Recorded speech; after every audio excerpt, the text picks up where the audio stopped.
The night was quiet in the downtown streets. The street lights gave off a pale glow, and the air felt a little heavy with the scent of old rain.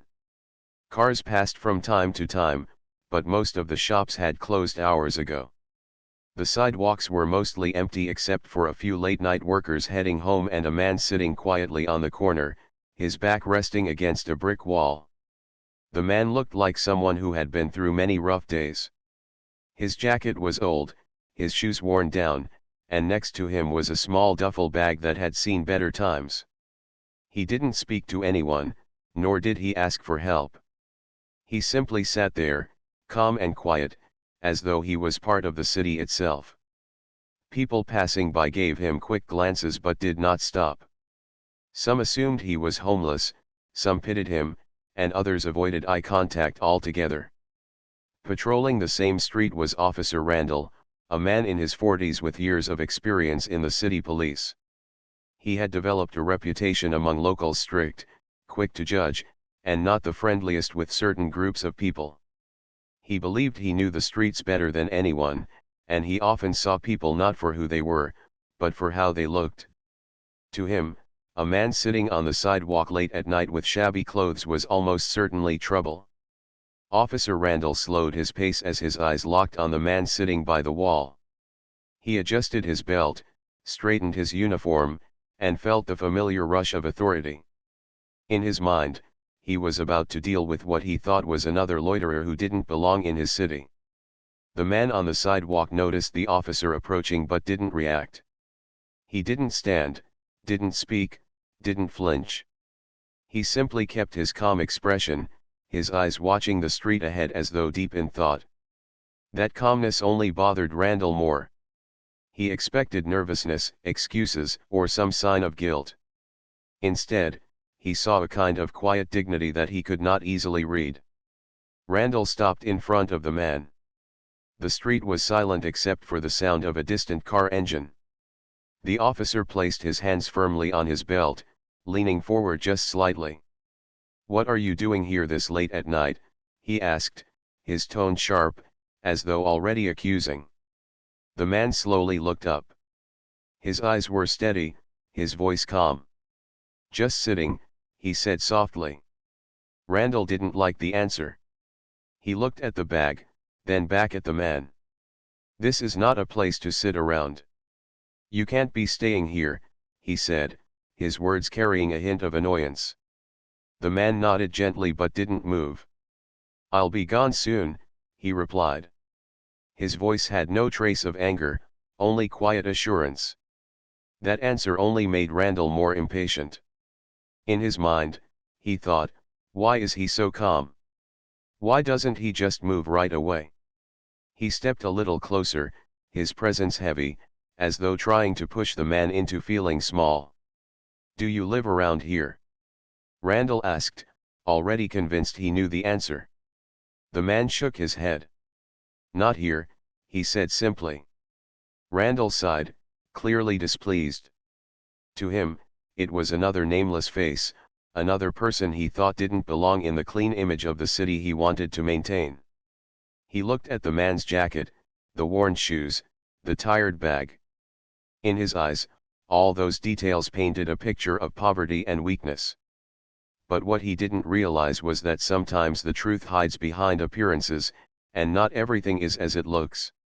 A small group of people walked by, glancing curiously at the scene but quickly moving along. Randall, however, wanted to make an example.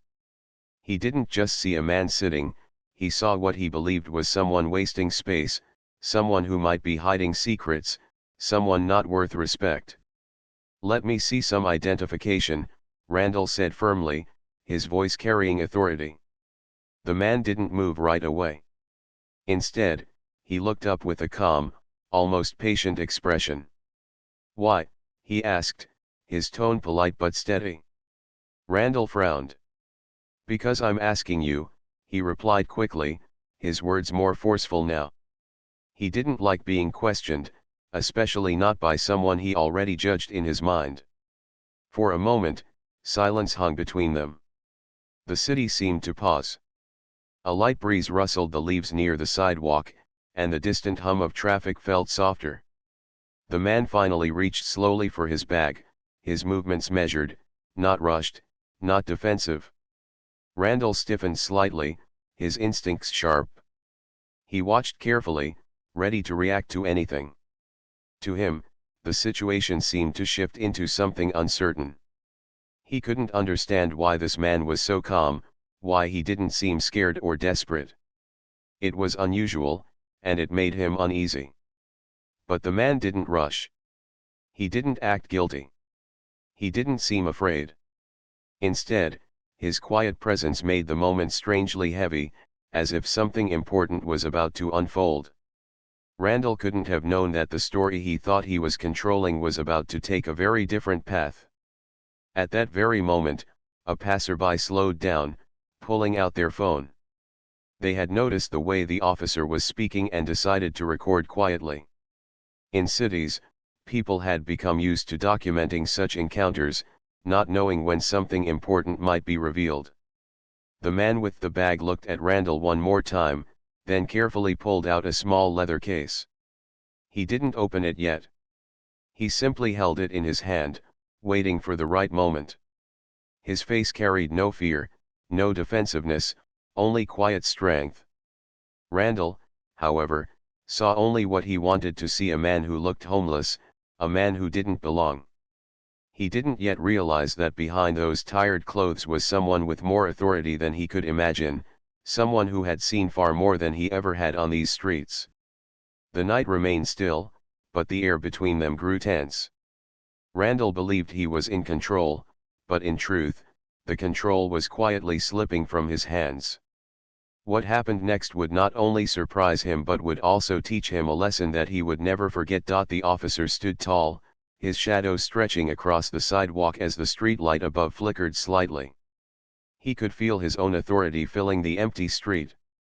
He believed he had the upper hand, and that the man in front of him was just another figure to dismiss. The man, however, remained still, his calm eyes watching Randall as if weighing his words before giving any reaction. That calmness was unusual, and it made Randall more impatient. Randall tapped his fingers against his belt, letting out a short sigh. "I asked you a question," he said, his voice carrying more edge now. "Why are you sitting here? Don't you have somewhere to go?" His tone carried judgment more than curiosity, as though he already knew the answer he wanted. The man tilted his head slightly, his expression steady, his voice quiet but clear. "I'm just waiting. That's all." The answer was simple, but to Randall, it felt evasive. He wanted something more, something he could use to justify his suspicion. He leaned in closer, trying to catch the man's eyes with a sharp stare. "Waiting for what? For who?" he pressed. The man didn't flinch. "Waiting for the right time," he said softly, his words almost thoughtful, as though they held more meaning than the officer could understand in that moment. Randall frowned. To him, it sounded like riddles, and he didn't like riddles. He wanted straightforward answers, and he wanted them now. "Listen," he said firmly, raising his voice slightly, "you can't just sit here like this.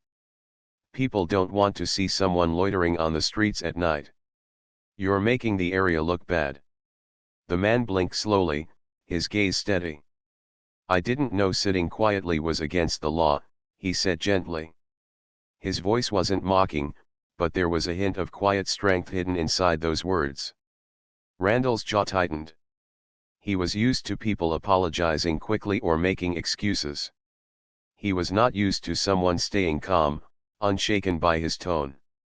That composure felt like resistance, even though it wasn't. And in his mind, resistance was reason enough to push harder. "Show me your ID," Randall said again, this time firmer, his hand gesturing impatiently. The man took a slow breath and looked at his bag again. His movements were measured, deliberate, almost as though he knew every motion was being observed. Randall shifted his stance, watching closely, ready for any sudden action. The man placed a hand on the bag but didn't open it yet.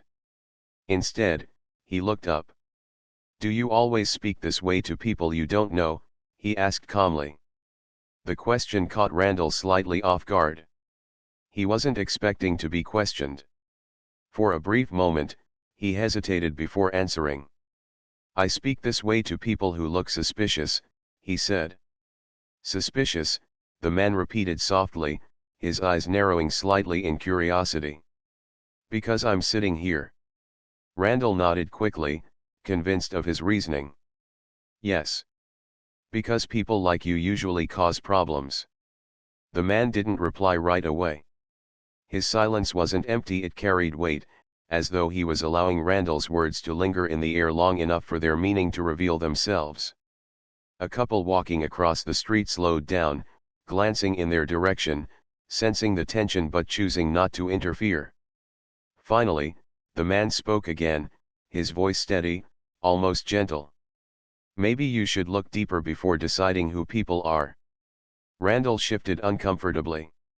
He didn't like the feeling of being subtly corrected, especially not by someone he believed was beneath him.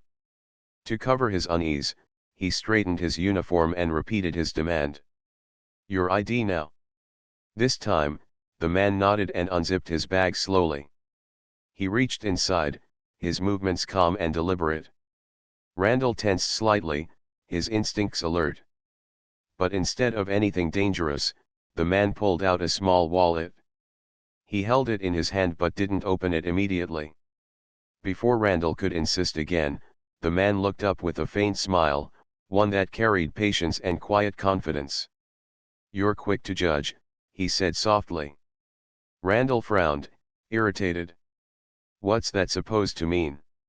The man shrugged gently, as if the answer was obvious. "You look at my clothes, my bag, the place I'm sitting, and you think you know me. But maybe you don't." The words echoed softly in the still night. For a brief second, Randall felt a flicker of doubt, but he quickly pushed it away. To him, this was still just a stranger on the street, someone who needed to be reminded of rules. "You can tell me all the stories you want later," Randall replied firmly. "Right now, just show me your ID." The man nodded slowly, as though he had expected this all along. He opened the wallet with steady hands, his expression unreadable. He looked at Randall for a moment before preparing to reveal what was inside. At that very moment, a small group of late-night pedestrians approached the area, their curiosity drawing them closer. They didn't hear the whole conversation, but they could sense something unusual. One of them quietly pulled out a phone, raising it slightly to record, just in case. Randall noticed but paid little attention. He thought it was just another person nosing into his work. He focused only on the man in front of him, determined to keep control of the situation. The man, however, seemed perfectly at ease. He held the wallet carefully, almost as though the moment itself was more important than the action. His calmness contrasted sharply with the officer's impatience, and anyone watching could feel that something significant was building. Randall spoke again, his voice sharp with authority. "Now. Let me see it." The man slowly lifted his hand, the wallet resting between his fingers. He hadn't shown its contents yet, but the way he held it made the moment stretch longer, heavier. His eyes locked on Randall's, and for a split second, it felt as though the balance of power had shifted, though Randall didn't yet realize it. The breeze moved softly down the street, carrying with it the sound of distant footsteps and the faint hum of a passing car. The night was calm, but between the two men, the tension was rising like a storm about to break. Randall believed he was pressing against a simple man with nowhere to go, someone powerless, someone easy to control. But the man knew something the officer didn't. He knew that every moment of this encounter was leading to a truth that would change everything. He didn't rush. He didn't defend himself loudly. He didn't argue or protest. Instead, he allowed the silence to speak, the calmness to grow, and the weight of the moment to prepare for the reveal that was about to come. The man finally adjusted his grip on the wallet, ready to open it, ready to show what was inside. But he chose to take his time, because he knew timing was everything. And as he did, Randall felt something he hadn't expected at all, a hint of uncertainty, a flicker of doubt, a quiet voice inside telling him that perhaps he had misjudged this entire situation. The street remained quiet, but the story was about to take a turn that no one standing there could have predicted. The man's fingers rested lightly on the small wallet he had taken out of his bag. His calmness was striking, especially when compared to the impatience on Officer Randall's face. The quiet night seemed to stretch the moment longer, making each second feel heavier. Passers-by had slowed down, a couple of them standing at a distance, curious but cautious. Some raised their phones slightly, capturing the scene as it unfolded. Randall crossed his arms, waiting. He tried to hold on to the feeling of control, but something about the man's steady eyes unsettled him. It was rare for someone in this situation to remain so composed. Usually, people fumbled, panicked, or spoke quickly to avoid trouble. This man did none of that. Instead, he carried himself with quiet confidence, as though he had nothing to fear. Finally, the man spoke, his voice calm but clear. "You see only what you want to see," he said. Randall frowned, confused. "What's that supposed to mean?" The man looked directly at him. "You see an old jacket, a tired bag, and a man sitting on the sidewalk at night. And from that, you think you know my story." Randall shifted slightly, his jaw tightening. He didn't like being spoken to in this way, especially not by someone he believed to be beneath his authority. "Enough with the talk," he said firmly. "Show me what's in your wallet." The man gave a small nod and slowly opened it. Inside was not the worn-out identification card Randall had been expecting. Instead, a sleek leather badge case appeared, the kind that few people carried. The man held it up, letting the dim light from the street lamp catch the metallic surface. For a moment, Randall's eyes narrowed. He leaned closer, his face tightening with surprise as he realized what he was looking at. It wasn't a bus pass, nor a driver's license. It was an official badge. The bold letters reflected clearly, Federal Bureau of Investigation. Randall blinked, his breath catching slightly. He stared, almost unable to believe what was right in front of him. The man had not only been calm, he had been in complete control the entire time. The man closed the wallet gently and looked up. "My name is Special Agent Daniel Brooks," he said quietly. "I'm with the FBI." Randall's heart skipped a beat. His mouth opened slightly, but no words came out right away. He quickly looked around, noticing the people who had begun recording. A wave of discomfort washed over him. The officer, who moments ago felt so powerful, now felt the ground shift beneath his feet. Daniel's voice remained steady, almost gentle. "I didn't say anything at first because I wanted to see how you would treat me. Not as an agent, not as someone with a title, but simply as a person sitting on the street." Randall swallowed hard. His throat felt dry. He wanted to argue, to defend himself, but the weight of the situation pressed too heavily. The badge in Daniel's hand was undeniable. One of the bystanders gasped softly, whispering to another, "He's FBI." The whisper spread quickly among those watching, adding to Randall's growing discomfort. Daniel continued, his eyes never leaving the officer's face. "The truth is, appearances can be deceiving. You thought I was nobody. But I've seen and done more on these streets than you can imagine. My work requires me to blend in, to look ordinary. That's how investigations succeed." Randall's chest tightened. His mind raced with panic. He replayed his own words in his head, the impatience, the tone, the sharpness. He realized that every part of it had been witnessed, recorded, and now revealed in front of someone who had far more authority than he did. Desperation crept into his voice as he spoke. "You should have told me right away," he said quickly, his tone shifting from sharp to almost pleading. Daniel shook his head slowly. "Why? Would it have changed the way you spoke to me? The question hit Randall hard. He had no answer. His lips parted slightly, but nothing came out. He stood there in silence, his authority slipping further with every second. Daniel placed the wallet back in his bag, his movements calm and steady. Respect should not depend on uniforms or titles, he said softly. It should be offered to every human being. Randall felt heat rising to his face. He knew that others were watching, and worse, recording. His usual shield of authority no longer protected him. The badge had shifted the entire balance, and now he was standing in the shadow of his own actions. The crowd murmured quietly. Some shook their heads. Others kept their cameras steady, knowing they were capturing something important. Randall tried to regain control, clearing his throat and forcing a more professional tone. Well, Agent Brooks, he said stiffly, if you're working on an assignment here, then of course you're free to carry out your duties. I was simply but Daniel cut him off gently, not with anger but with quiet finality. You were simply assuming. And assumptions can harm people more than you realize. Randall's voice faded.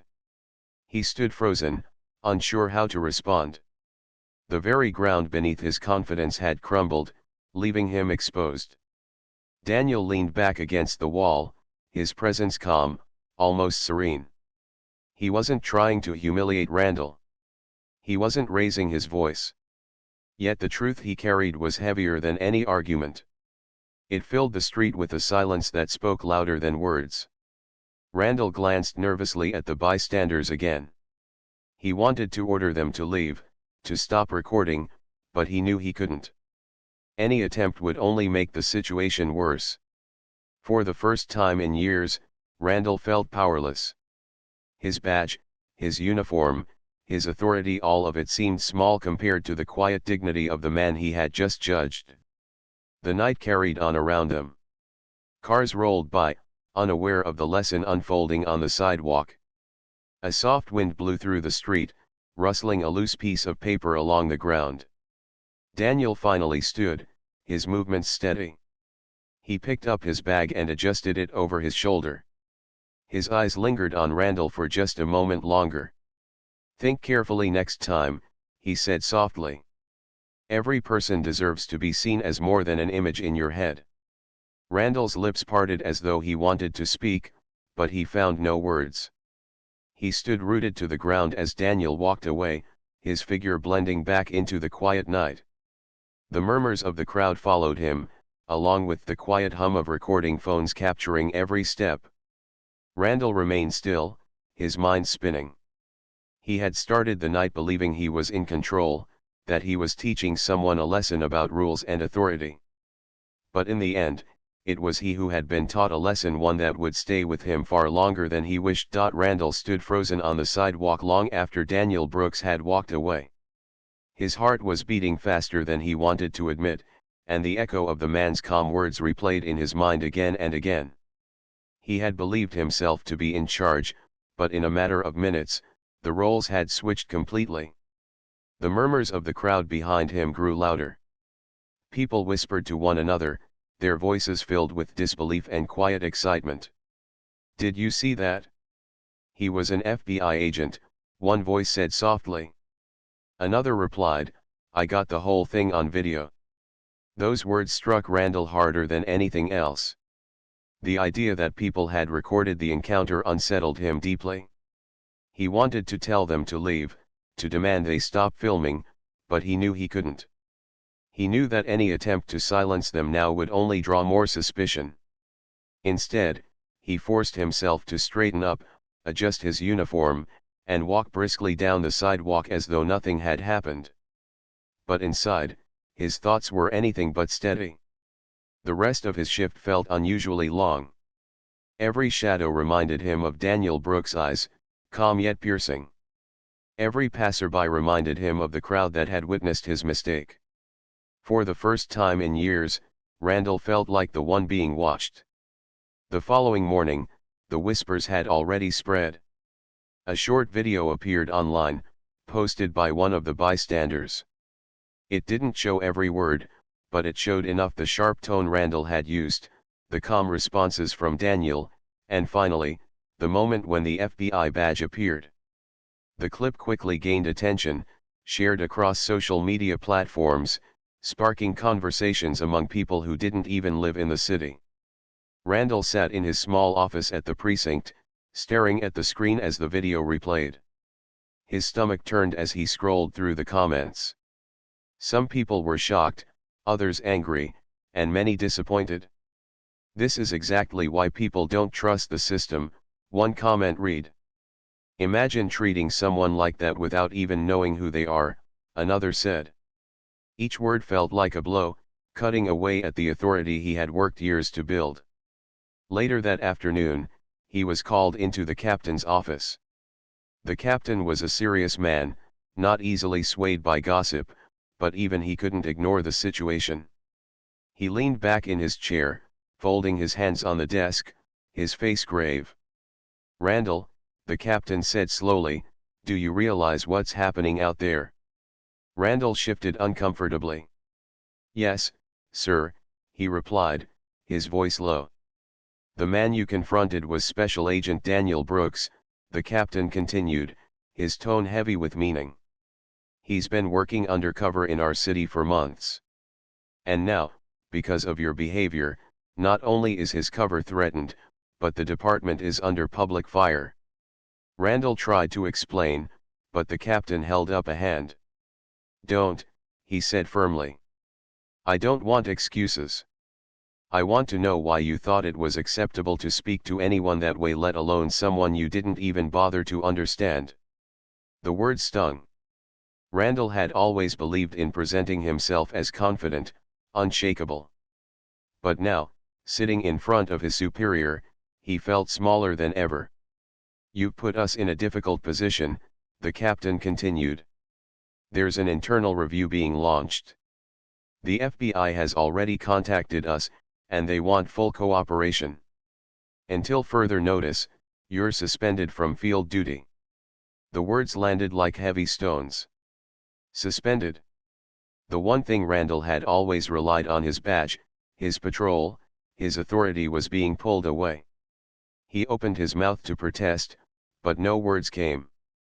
Deep down, he knew there was nothing he could say that would erase what had already been recorded and shared. When he left the office, the halls of the precinct felt colder. Some of his fellow officers looked at him with pity, others with quiet judgment. He had always walked these halls with pride, but now every step felt like a reminder of what he had lost. Meanwhile, Daniel Brooks continued his work quietly. He never spoke publicly about the incident, but his silence carried its own message. Those who knew of the event saw it as an example not of power used for humiliation, but of dignity and patience in the face of unfairness. Daniel didn't boast, didn't seek attention. He simply returned to his duties, blending once again into the city he was protecting. For Randall, however, the days that followed were filled with unease. The internal investigation moved quickly, and he was asked to recount every detail of the night. Sitting in a small room, facing a panel of supervisors, Randall struggled to find the right words. Each question cut deeper.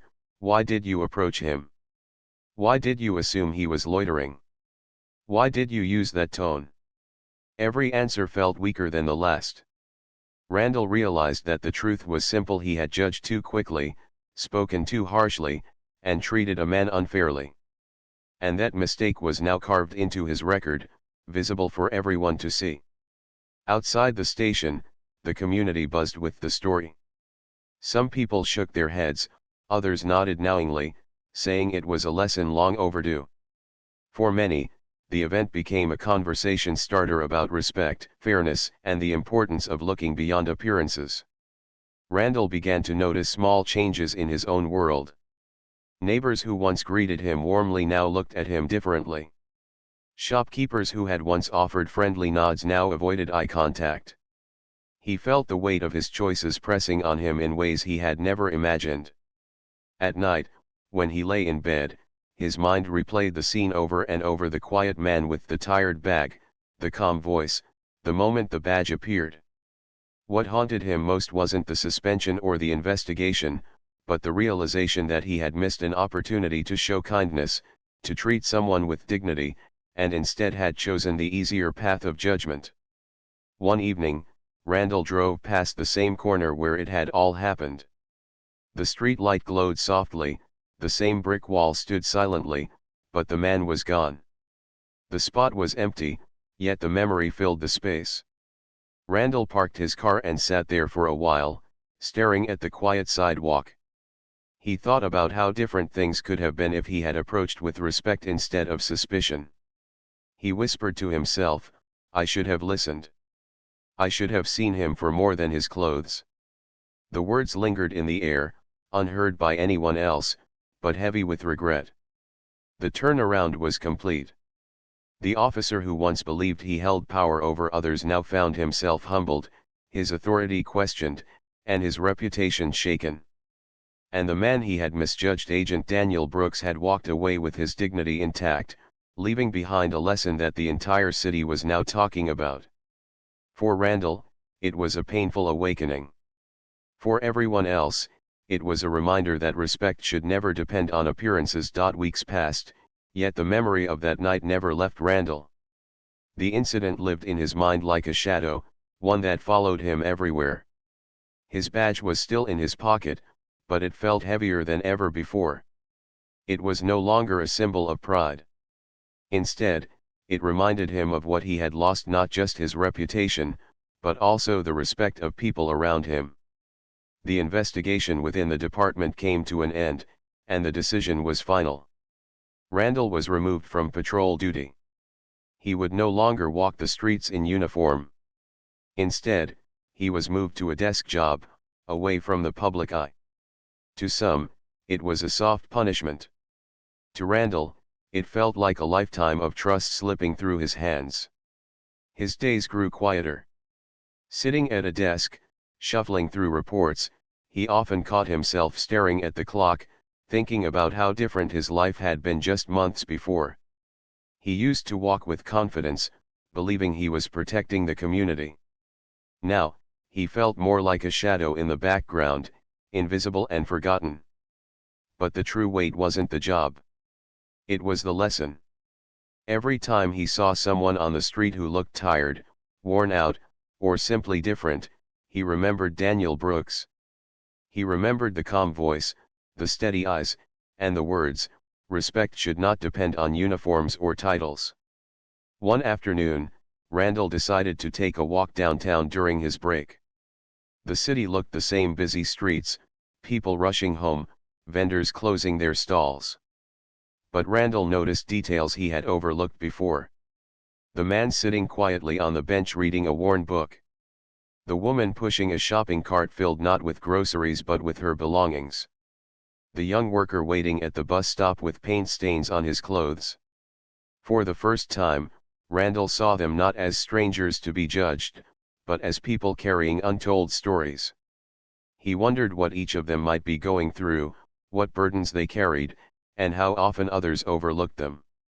He realized that, for years, he had been too quick to form conclusions without listening. The memory of Daniel Brooks returned again and again, but it no longer came with only shame. It came with a kind of clarity. Randall understood now that the night had not just been a mistake. It had been a turning point: painful, yes, but also necessary. Meanwhile, Daniel Brooks continued his undercover work in the city. He rarely spoke about that night, not because he wanted to hide it, but because he believed the lesson spoke for itself. Those who had seen it, those who had recorded it, and those who had heard about it already carried the message.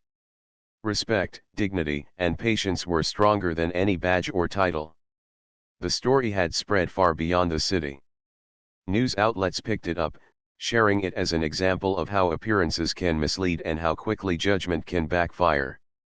Social media carried it even further. For many, it became a simple but powerful reminder: treat everyone with respect, because you never know who they truly are. Randall saw those stories, too. At first, they stung, reopening the wound of embarrassment. But with time, he began to see them differently. They weren't just about his mistake. They were about the lesson. And if his mistake could teach others, maybe there was still some good in it. One evening, Randall drove past the same corner where everything had begun. The brick wall stood as it always had, the street light glowing softly above it. The memory of Daniel sitting there came rushing back. This time, however, Randall didn't feel anger or shame. He felt a kind of quiet gratitude. He parked his car and stepped out, standing in the same spot. He looked at the sidewalk and whispered to himself, "I see it now." It was his way of acknowledging the change in his heart. As he stood there, a young man walked by carrying a backpack. His clothes were plain, his shoes scuffed, and he looked tired.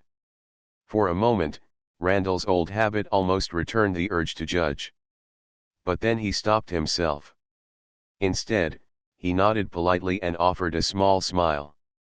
The young man returned the smile, and in that brief exchange, Randall felt something shift inside him.